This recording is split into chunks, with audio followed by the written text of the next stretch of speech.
Puji Tuhan, Shalom. Kita akan mempersiapkan kehidupan kita untuk kita diisi oleh kebenaran firman Tuhan. Mari sama-sama kita berdoa. Segala pujian syukur hanya bagi nama-Mu Tuhan. Terima kasih atas kesempatan-Mu yang Tuhan boleh berikan dalam kehidupan kami. Biar kiranya kebenaran firman Tuhan pada malam hari ini boleh menguatkan kami dalam kami menjalani hari-hari kami dan dalam kami mengiring akan Engkau Tuhan. Terima kasih Tuhan, dalam nama Tuhan Yesus Kristus. Haleluya.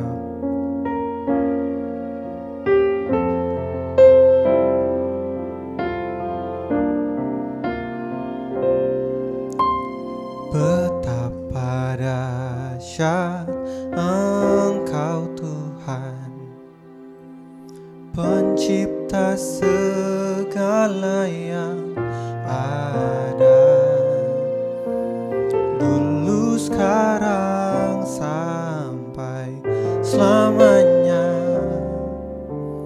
Hanya Engkau Tuhan, tak terselami pikiran-Mu, tak terukur panjang setia-Mu, dulu sekarang sampai selamanya. Hanya Engkau Tuhan, ku sembah Engkau Yesus.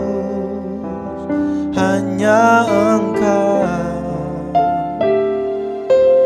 Allah di hidupku,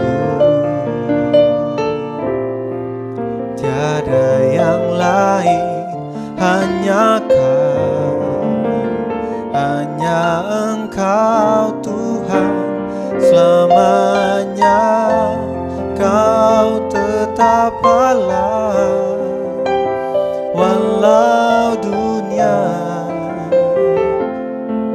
semua bergoncang,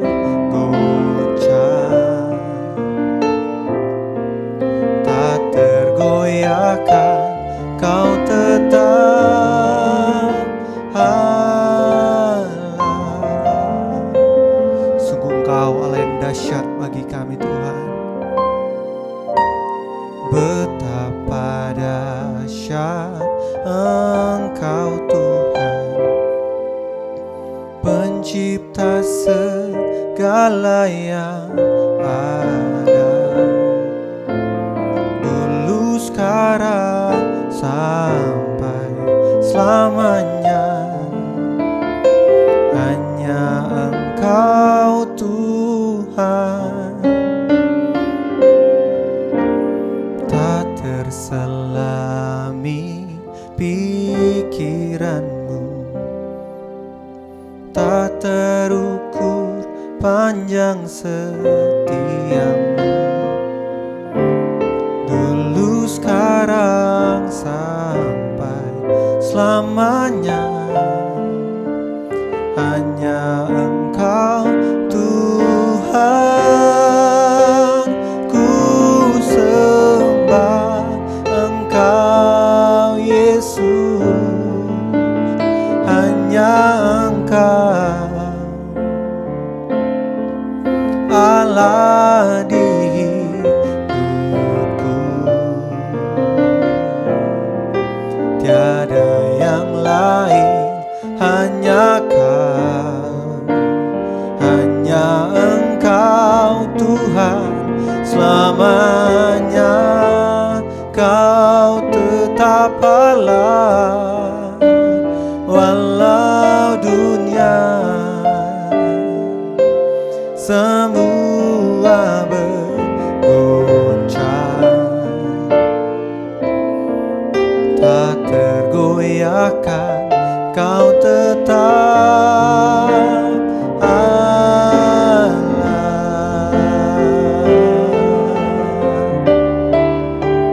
Ku sembah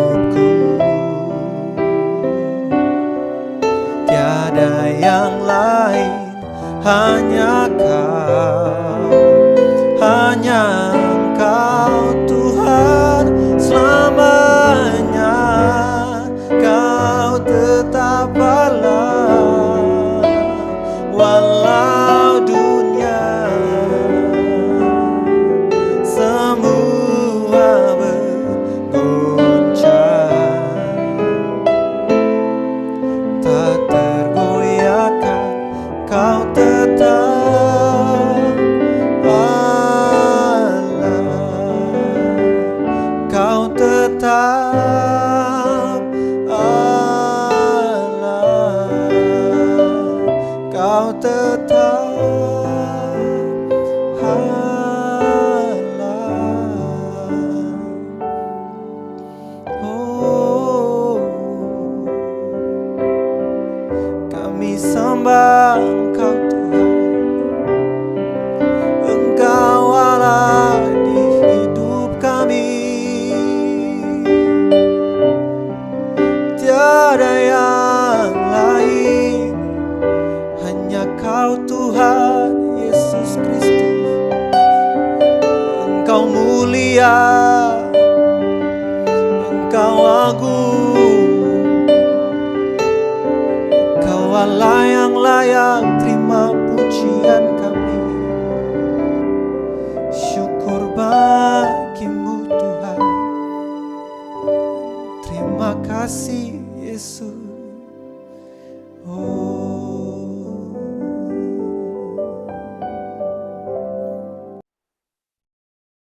Shalom, selamat malam, salam dalam kasih Tuhan Yesus Kristus. Dalam ibadah kategorikal ministry PA malam hari ini, sebelum kita mendengar firman Tuhan, mari kita datang kepada Tuhan lebih dahulu dan kita berdoa. Mari kita berdoa. Kami mengucap syukur dan terima kasih atas kasih Tuhan, anugerah Tuhan, kemurahan Tuhan. Tuhan urapi hamba-Mu, pakai hamba-Mu dalam ibadah kategorikal PA malam hari ini. Urapan Allah, penyertaan Allah, otoritas Allah ada kepada hamba-Mu. Dalam nama Tuhan Yesus Kristus. Haleluya. Amin. Bapak Ibu yang saya kasih di dalam Tuhan, malam ini malam yang indah buat kita, di mana kita dalam ibadah kategorikal pedalaman Alkitab malam hari ini, firman Tuhan saya beri judul mengucap syukur dalam segala sesuatu. Bapak Ibu, mari kita baca firman Tuhan di dalam Efesus pasal 5 ayat yang ke-20. Begini bunyi firman Tuhan. Ucaplah syukur senantiasa atas segala sesuatu dalam nama Tuhan kita Yesus Kristus kepada Allah dan Bapa kita. Bapak Ibu yang saya kasih di dalam Tuhan, pembacaan kita ini di mana Rasul Paulus katakan supaya kita sebagai orang yang beriman kepada Tuhan, orang yang percaya kepada Tuhan, orang yang percaya kepada Tuhan harus selalu mengucap syukur.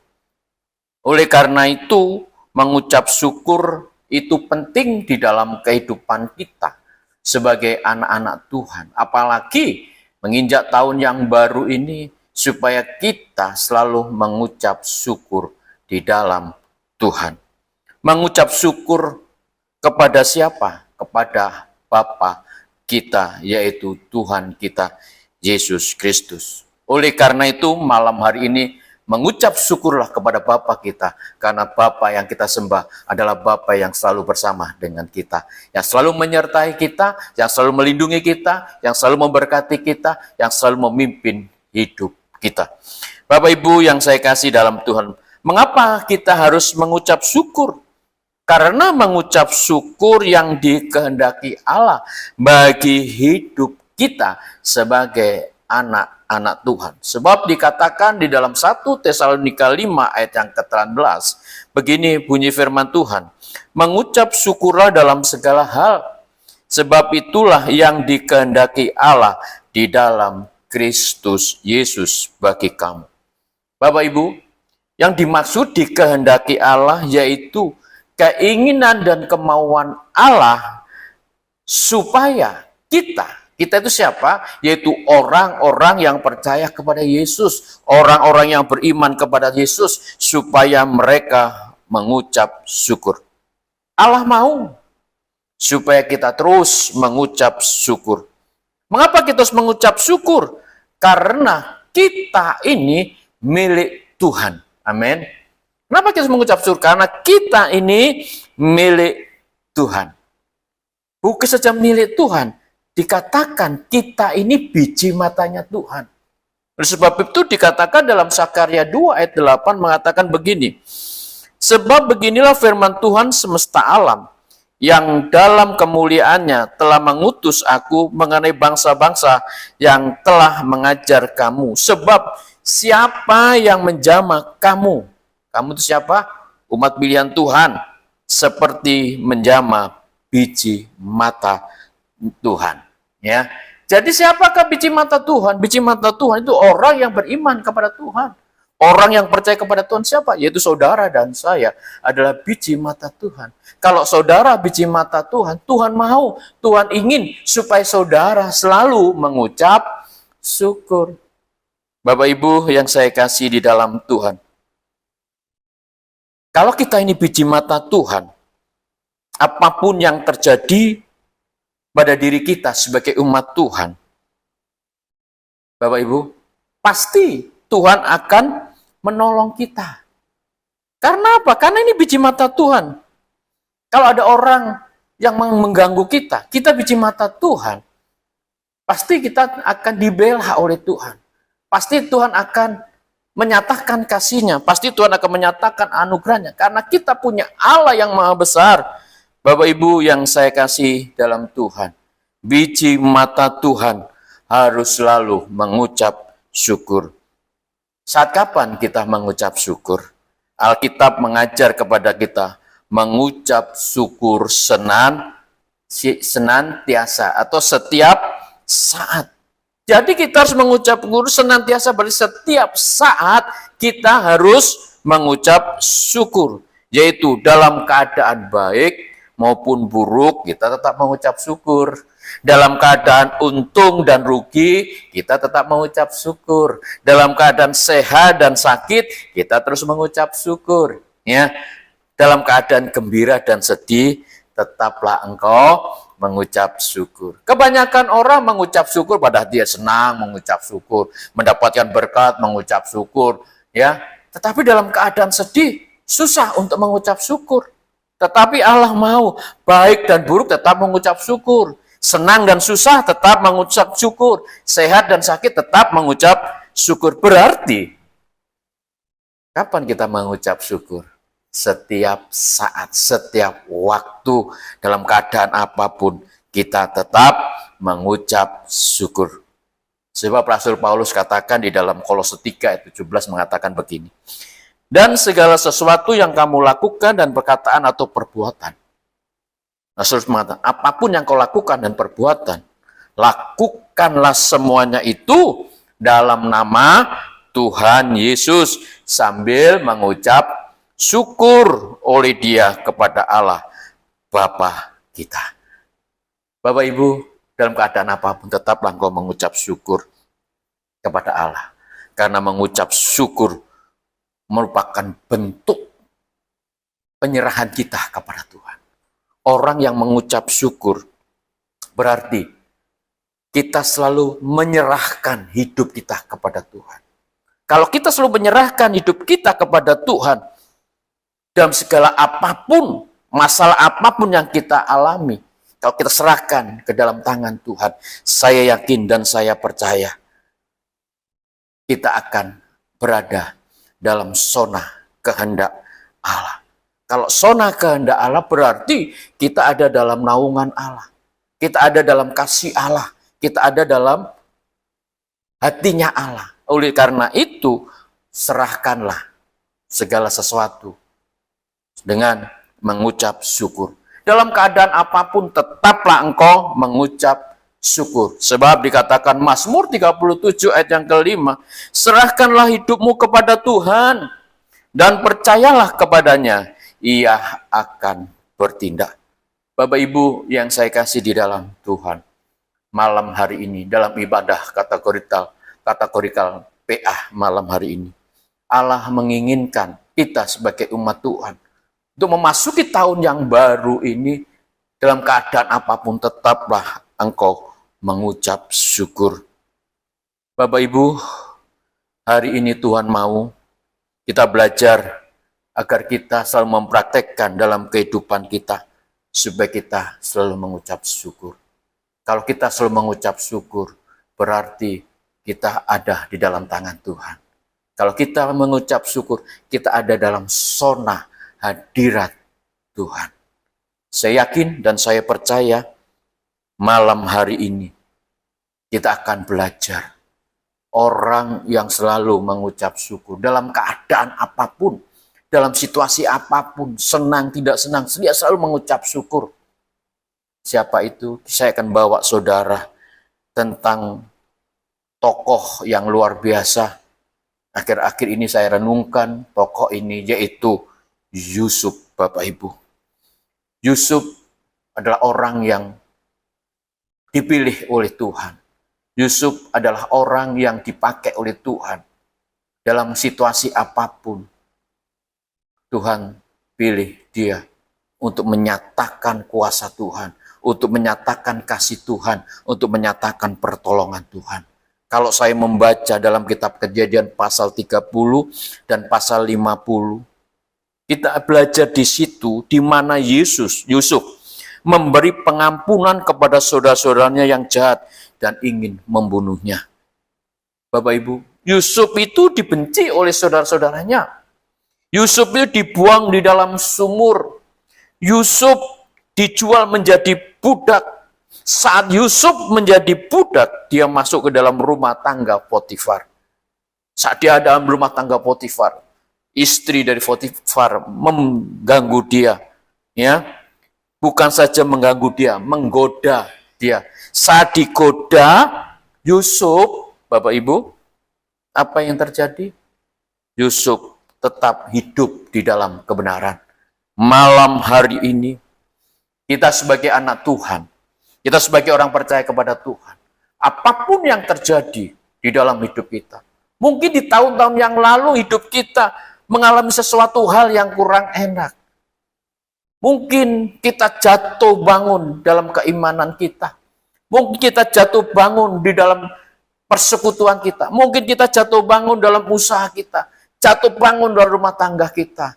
Kalau saudara tetap mempertahankan kebenaran, mempertahankan iman seperti Yusuf, Tuhan akan pilih saudara bagaikan mutiara yang indah, bagaikan mutiara yang bernilai harganya.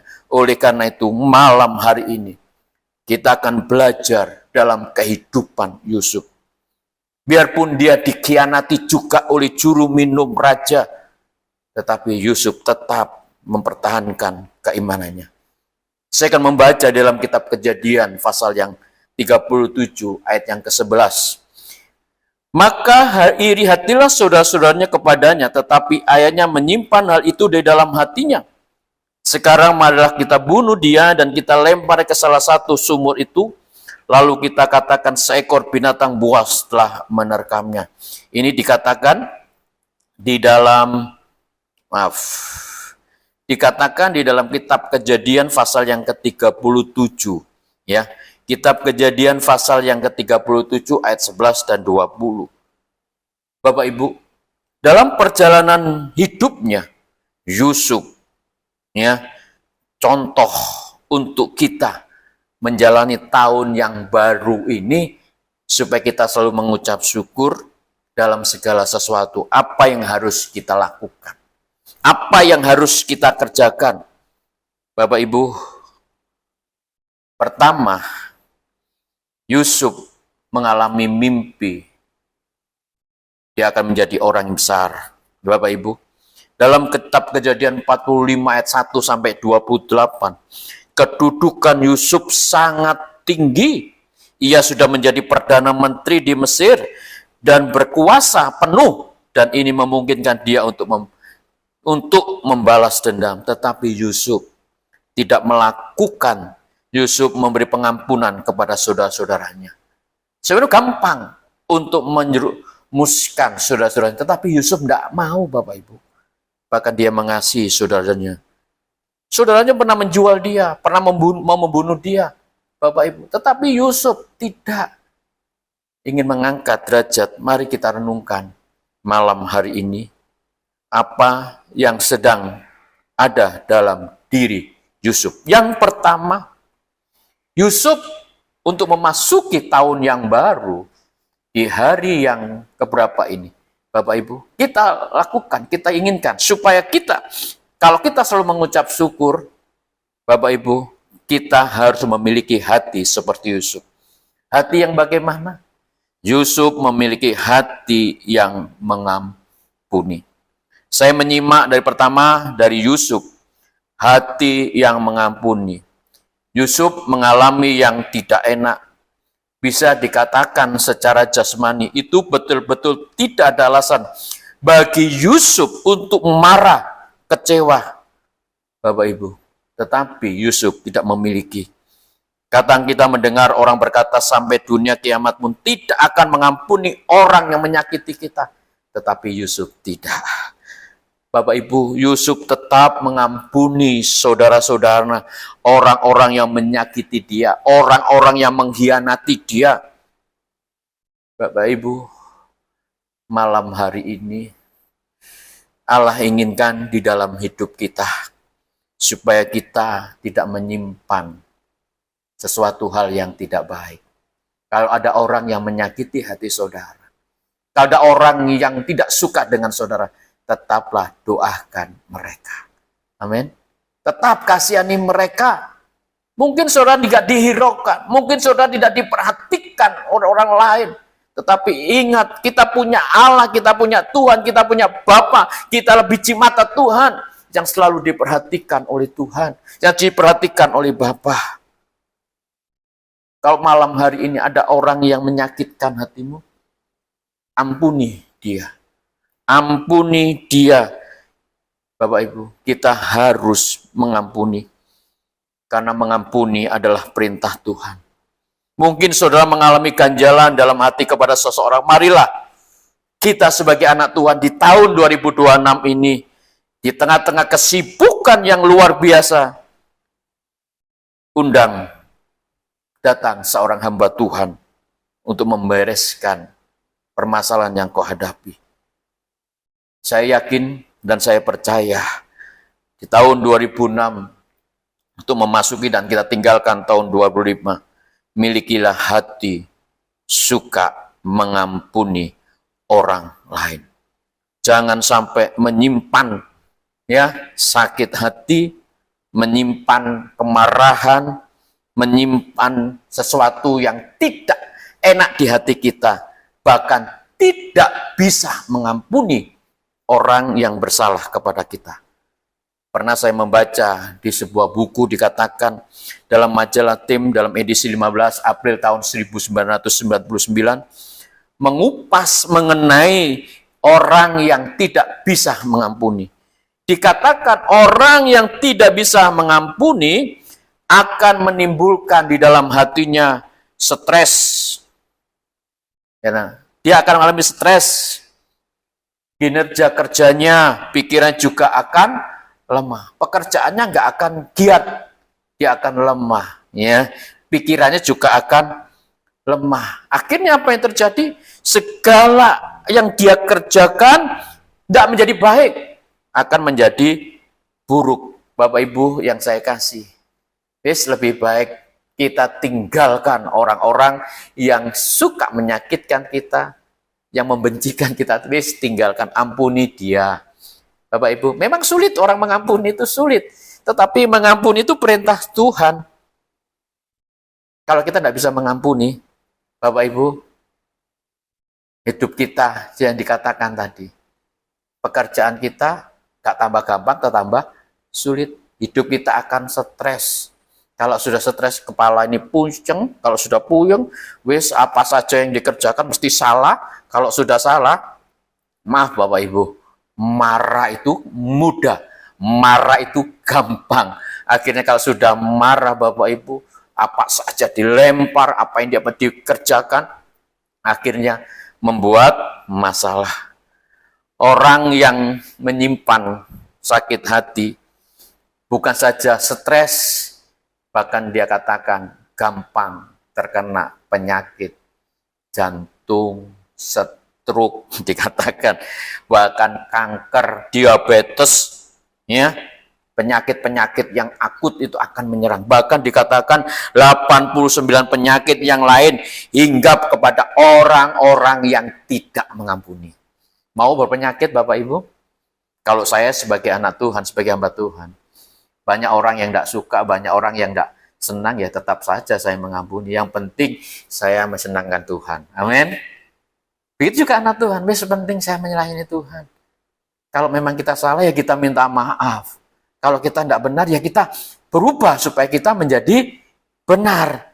Ojo sampai ya hidup kita tidak mau mengampuni orang yang bersalah kepada kita.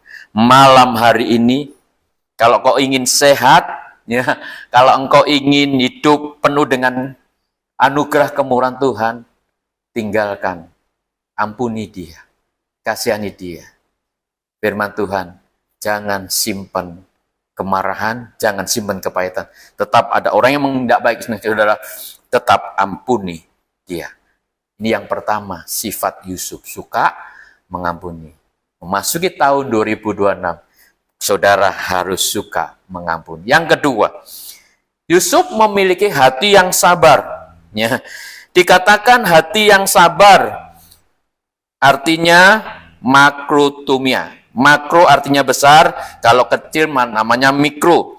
Makrotumia itu dalam bahasa Inggrisnya jemakan long suffering, bergumul panjang atau lama. Orang yang sabar, ya, dikatakan memiliki hati yang penuh dengan sukacita. Jadi orang yang sabar itu sebenarnya ada sukacita yang keluar di dalam hidupmu. Tetapi kalau orang yang tidak sabar, tidak ada sukacita, Bapak Ibu. Coba dipikir, orang tidak sabar itu ada sukacita? Mukanya saja seperti kates. Tetapi hati yang sabar, keluar sukacita. Kalau keluar sukacita, jadi hidup saudara penuh dengan sukacita. Orang bersukacita, pasti orang itu disenangi oleh Tuhan. Orang sabar adalah orang yang disenangi oleh Tuhan. Oleh karena itu malam hari ini Yusuf adalah orang yang disenang oleh Tuhan. Dan malam hari ini kalau kau sabar, berarti engkau disayang dan disenangi oleh Allah. Mau sabar apa tidak? Bapak Ibu, kalau orang sabar dikatakan selalu doanya, ya, selalu doanya. Orang sabar itu dikatakan orang yang sabar kalau berdoa, ya, selalu mengatakan puji Tuhan. Ya, kalau mengapa kata puji Tuhan? Karena orang sabar yang kata puji Tuhan, dia bersyukur karena dia percaya bahwa doanya didengar. Orang yang bersukacita kalau berdoa pasti didengar oleh Tuhan. Ya, Bapak Ibu yang saya kasih di dalam Tuhan. Kalau tahun 25 saudara tidak sabar, masuklah tahun 2026 ini menjadi orang yang sabar. Memang sulit ya Bapak Ibu menjadi orang sabar itu. Orang sabar itu bukan orang lalat lelet loh ya. Tidak. Orang sabar itu selalu memikirkan ke depan. Ya. Kalau orang lelet itu wes sakarpe dewe, tetapi orang sabar itu selalu memikirkan ke depan. Kalau orang yang selalu memikirkan ke depan, pasti dia mempunyai rencana yang indah. Orang yang sabar memiliki rencana yang indah. Kalau rencana yang indah itu pasti segala sesuatu yang direncanakan pasti berhasil. Nah, kenapa? Kan penuh kesabaran. Orang yang sabar diberkati Tuhan. Bapak Ibu, Yusuf adalah orang sabar, diberkati Tuhan. Kalau saudara perhatikan, Yusuf itu sabar berapa tahun? 1 tahun, 2 tahun? Tidak. 13 tahun dia menunggu janji dari mimpinya. Kalau kita bilang 13 tahun itu, kata 13 itu kata song katanya, ya, kata sial, angka sial. Ya. Tetapi bagi kita, tidak ada angka sial. 13 tahun adalah kata berkat Tuhan. Amin. Bukan sial, tetapi angka yang diberkati Tuhan. 13 tahun artinya Allah menyertai Yusuf, juga Allah menyertai saudara. Malam hari ini, jadikanlah sabar. Orang sabar diberkati Tuhan. Dan orang sabar pasti disertai Tuhan. Malam hari ini jadikan orang yang sabar. Yang terakhir, yang ketiga, hati yang teguh. Yusuf itu memiliki hati yang teguh. Rupanya hati Yusuf adalah hati yang teguh. Dia mendapatkan mimpi pada usia berapa tahun Bapak Ibu? Usia Yusuf saat itu 17 tahun. Tapi perjalanannya bukan tambah baik, malah tidak baik. Tapi tetap dia pegang janji Tuhan. Oleh karena itu, Yusuf pegang terus janji Tuhan. Dengan keteguhannya, dia ingat biarpun 13 tahun dia tunggu, tetapi dia pegang janji Tuhan. Saya yakin dan saya percaya, Bapak Ibu pernah pegang janji Tuhan. Bahwa Tuhan berjanji kepada kita menyertai. Pegang terus penyertaan Tuhan. Di tahun yang baru ini, Tuhan berbicara, aku berjalan di depan, pegang terus. Tuhan berjalan di depan kita. Kalau Tuhan berjalan di depan kita, semua akan terbuka Bapak Ibu. Hal-hal yang dulu tertutup akan terbuka. Itu pegang janji Tuhan. Bahkan malam hari ini, dalam firman Tuhan, saya mendapatkan sesuatu dari Tuhan. Saya renungkan firman Tuhan. Saya mendapatkan dalam Yosua 23 ayat 14. Mengatakan begini Bapak Ibu. Maka sekarang sebentar lagi aku akan menempuh jalan segala yang fana. Sebab itu insaflah dengan segenap hatimu dan segenap jiwamu. Bahwa satu pun dari segala yang baik yang telah dijanjikan kepadamu oleh Tuhan Allahmu tidak ada yang tidak terpenuhi. Semuanya telah digenapi bagimu, tidak satu pun yang tidak dipenuhi. Malam hari ini, di tahun 2006, Tuhan berjalan di depanmu, dan segala sesuatu ya yang Tuhan katakan, hal yang baik akan dinyatakan, akan dipenuhi bagi hidup saudara. Oleh sebab itu, tetap pegang janji Tuhan dengan teguh. Saya yakin dan saya percaya. Segala sesuatu selalu mengucap syukur. Karena mengucap syukur ada kehendak Tuhan. Dengan mengucap syukur memasuki tahun yang baru ini, Tuhan katakan yang pertama. Apa Bapak Ibu? Ya. Yang pertama Tuhan katakan, tetap memiliki hati mengampuni.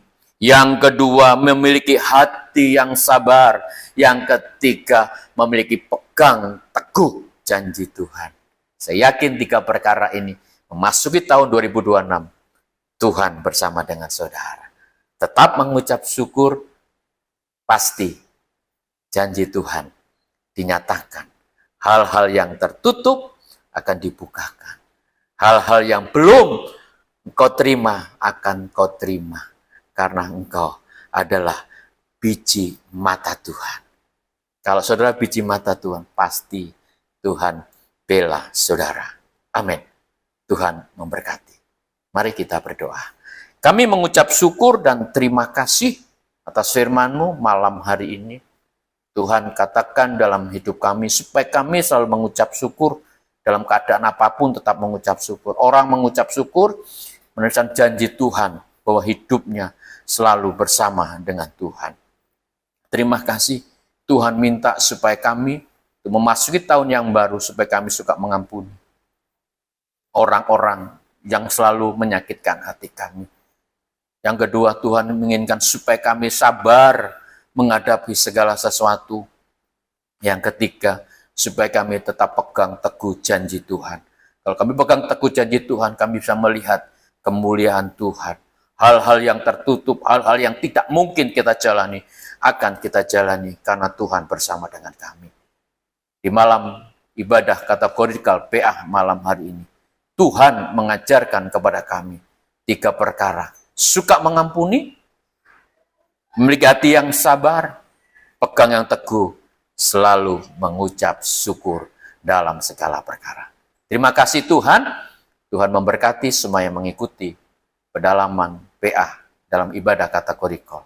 dalam nama Tuhan Yesus Kristus. Haleluya. Amin.